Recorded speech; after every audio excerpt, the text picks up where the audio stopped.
Hello and welcome to this video about Sony CDP-C77ES. I really hate the 5 CD carousel players because they are all cheap and nasty, or most of them. Yeah, but a friend of mine really wants one and I refused to. I just patched up her unit and I refused to work on a $50 player. But I promised to get her something better, and this is probably as good as it comes. ES stands for elevated specification, as we all know. There's plenty of great Sony CD players from ES series. This one also has some digital signal processing. You know, you can have a different jazz club or stadium or disco.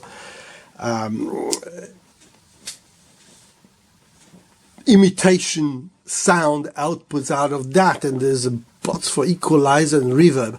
I cannot really tell you much more about it because the damn thing doesn't work.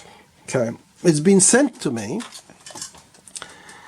very poorly packed, and that is a, you know, the worst packed CD player is a highly contested space. But this is a leader because it had traveled 4,000 kilometers between Melbourne and Perth. And this is the same like coast to coast in America. Upside down. You know, if you're packing a CD player, it makes a difference on which side you're going to stick address labels. It does. It really does.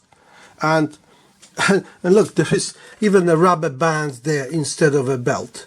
You know, a belt costs maybe $3. I buy them for $1.20 to $2. But, you know, at Wagner, they're probably maybe $3, maybe $4. But upside down is just too much. Look at this.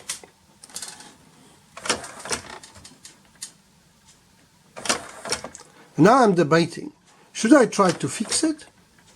Should I try to fix it? Or just send it back to the guy? He spent $65 on shipping, so he'll have to provide me with a address label for another $65. So he'll end up with the faulty player and down $130 on that. But, you know, they'll just give a lesson to one guy, so I don't know if that's worth it. I'll have to see. But I mean, really. I even promised to pay him more if this is a good player, but, well, there's no chance for that, is there? I mean, please, people, please, take a little bit of care when you pack stuff. Well, sorry about this rant, and till the next one.